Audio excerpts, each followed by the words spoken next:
दोस्तों, आप सभी का स्वागत है pop pop Toons official stories में। सो दोस्तों, ये नई कहानी शुरू से पहले जल्दी से इस वीडियो को लाइक, शेयर एंड कमेंट कर लीजिए और हमारे इस नए चैनल को सब्सक्राइब कर दीजिए, क्योंकि हम आते हैं हमेशा एक नए किस्से के साथ।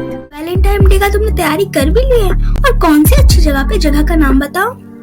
वो अच्छी जगह है एक रिजॉर्ट, जहाँ पे बर्थडे, एनिवर्सरी और वैलेंटाइन डे जैसी चीजें की जाती है। तो मैंने वहाँ पे सारा प्लानिंग और प्रिपरेशन कर लिया है।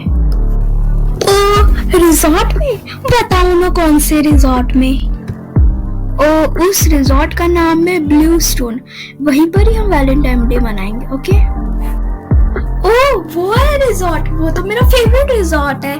तो बहुत अच्छी बात है। और ना 14 फरवरी को मिलते हैं, और तुम वो रेड कलर वाला कोट पहन कर आना। मैं भी रेड कलर की प्यारी सी ड्रेस पहनूंगी, ठीक है? तो चलो मिलते हैं फरवरी को, 14 को। ओहो, तो ये लोग ब्लू स्टोन रिजॉर्ट में वैलेंटाइन डे मनाना चाहते हैं, पर ऐसा तो मैं होने नहीं दूंगी। 14 फरवरी को सब समझ आ चुका है मुझे। जैंसी को अभी कॉल करना चाहिए। लक्षिता काफी टाइम से स्टॉक कर रही थी रूबी और युवांश को। उसको पता चल गया कि अब वो 14 फरवरी वैलेंटाइन डे कहाँ मनाएंगे, इसलिए वो लक्षिता तुरंत ही जैंसी को सारी डिटेल्स और इंफॉर्मेशन बता देती है कॉल के जरिए।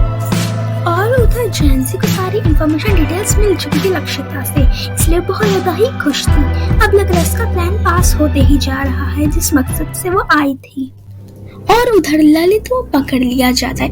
ललित के साथ और एक आदमी भी पकड़ा जाता है, जो कि बहुत बड़ी कंपनी में काम करता है। वो कंपनी वही पॉइजन बॉटल की थी, और इससे ललित बॉटल्स को खरीद लेता था, जिससे वो आदमी ललित को ढेर सारे पैसे दिया करता था। ललित के कमरे से उन्हीं पॉइजन बॉटल्स का ढेर सारा एक बहुत बड़ा सा डब्बा भी मिलता है। अब ललित और वो आदमी दोनों को पुलिस पकड़ लेती है, और ललित इन बोतलों का करते तो करते क्या, इसलिए वो शादियों में खाने में मिला दिया जाता है। फाइनली जाके ललित और वो आदमी को पकड़ लिया जाता है। अब लगता है और कई लोगों की जान बच चुकी है। 14 फरवरी आ जाता है, और रूबी बहुत सुंदर सी रेड कलर की ड्रेस पहनती है, बहुत अच्छी तरीके से तैयार भी हो जाती है। रूबी जब ब्लू स्टोन रिजॉर्ट में गई तो देखा युवांश और ढेर सारी सुंदर तरीके से वैलेंटाइन डे के लिए ढेर सारी सुंदर तरीके से डेकोरेशन हो रखी थी। और वहीं पर युवांश हाथ में एक फ्रेश रोज का गुलदस्ता लेकर था, और रूबी फटाफट वहां पे आ जाती है। युवांश, कितना सुंदर डेकोरेशन कर रखा है तुमने, तो बहुत सुंदर है, पर तुम्हारे से ज्यादा सुंदर नहीं है। Happy Valentine day Ruby. Ruby और युवांश दोनों ही हाथों में हाथे डालकर अच्छी तरीके से वैलेंटाइन डे को मना रहे थे कि तभी रूबी के हैंडबैग में मोबाइल रखा था, जिसमें कॉल आ रहा था। और किसका? लक्षिता का। हाँ, लक्षिता का कॉल। इतने टाइम के बाद वो क्यों कॉल कर रही है? उसने तो शायद दोस्ती तोड़ दी थी ना। कॉल रिसीव ही कर देती हूँ। रूबी, आई नो कि मैंने दोस्ती तोड़ दिया है। प्लीज क्या तुम स्ट्रीट नंबर 10 के पास बस स्टॉप के पास आ जाओगी? मैं प्रॉब्लम में हूँ। मैंने बहुत सारा कॉल लगाया पर लग नहीं रहा है। प्लीज रूबी आ जाओ, प्लीज मेरी मदद कर दो। ओके लक्षिता, मैं अभी आ रही हूँ। गलती जो कि रूबी के साथ हुई है यही कि वो लक्षिता पर भरोसा कर बैठी और स्ट्रीट नंबर 10 बस स्टॉप के पास जाने लग जाती है अपना वैलेंटाइन तोड़ के। हड़बड़ी में जाते हुए देखकर युवांश कुछ बोल भी नहीं पाता है रूबी को, और इसको ये बात बिल्कुल पता नहीं थी कि रूबी लक्षिता से बात करती, क्योंकि रूबी ने आज तक कभी भी युवांश के सामने चर्चा नहीं करी थी लक्षिता के बारे में। और वो कहता है, अरे ये रूबी कहाँ चली गई, और इतनी हड़बड़ी में क्यों गई थी वो? कुछ नहीं कर सकता, इंतजार करना पड़ेगा। अब वापस आएगी वो, पता नहीं। 1 मिनट, फिर 5 मिनट, 10 मिनट, 20 मिनट, ऐसे पूरा 1 घंटा बीत जाता है, पर रूबी नहीं आती है। युवांश को धीरे धीरे करके टेंशन होने लगती है कि आखिर रूबी गई तो गई कहाँ। रूबी आती भी तो कैसे, जब लक्षिता और जेंसी का प्लान चल रहा था। और उधर रूबी जब लक्षिता के बताए हुए एड्रेस पे पहुंची, स्ट्रीट नंबर 10 में, तो वहां पे लक्षिता नहीं थी, ना ही कोई और। रूबी को कुछ समझ में नहीं आ रहा था, बहुत ज्यादा कंफ्यूजन हो रहा था। रूबी को वहां पे रहना कुछ सही नहीं लग रहा था, इसलिए फटाफट से रिजॉर्ट वापस आ जाती है। वापस से जब रूबी रिजॉर्ट में आ जाती है तो वो देखती वहां पे युवांश नहीं था, एकदम पूरा का पूरा रूम खाली पड़ा था। उसको टेंशन होने लग जाती है और लगभग 2 घंटे बीत हो जाते हैं, शाम हो जाती है, पर युवांश नहीं आता।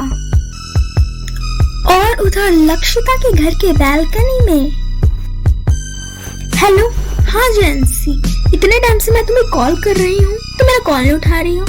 हाँ, मैं सारी डिटेल्स में इन्फॉर्मेशन दे दी है कि वो कहाँ मिलने वाले हैं, और मैंने रूबी को तो कॉल करके बुला भी लिया था स्ट्रीट नंबर 10 में, और तब तक सारा प्लान तो हो चुका था। फिर आगे का प्लान क्या था?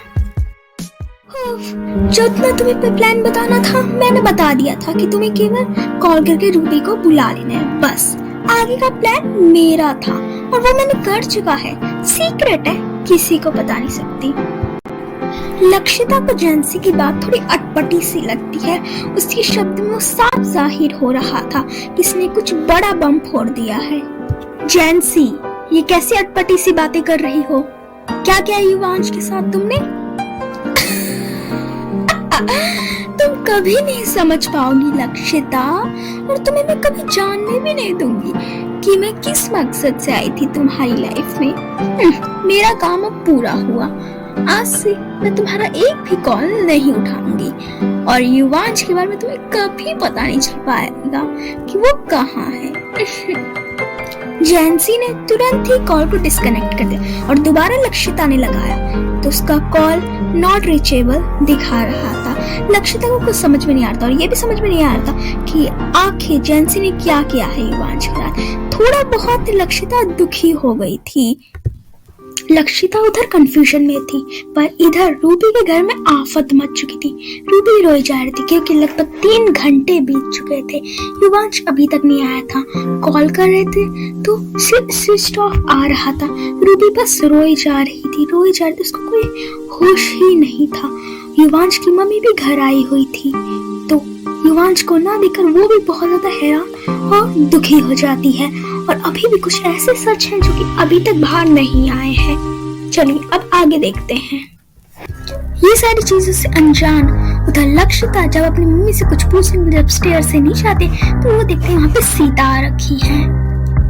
अरे चाची जी, नमस्ते, आप कब आए यहाँ पर? अरे खुश रहो लक्षिता बेटी, तुम इतना परेशान क्यों लग रही हो? चाची जी, मुझे ये तो पता है कि मम्मी को फूड पॉइजनिंग हुआ था, ब्लड डोनेशन के लिए एक लड़की आई थी। वो लड़की कौन थी, मुझे आप बता सकते हैं? देख लक्षिता बेटी, मुझसे तो मत पूछ, क्योंकि जब मेरा डोनेशन हुआ था उस वक्त तो मैं बेहोश थी और मेरा तो ट्रीटमेंट चल रहा था। चाची से ही पूछ ले कौन थी वो। अरे तू अभी तक वही बात पकड़ के बैठे। अरे नहीं जानती वो लड़की को, और ना ही कभी चंडीगढ़ में देखा था। लग रहा था कि वो किसी काम से आई थी वहां पे, पता नहीं तो वही बात पकड़ के बैठी है। ओके, गॉड नोस कौन थी वो लड़की। छोड़ो मम्मी, वो मेरा पुराने सामान वाला बॉक्स कहाँ है? मेरे कमरे से गायब है वो।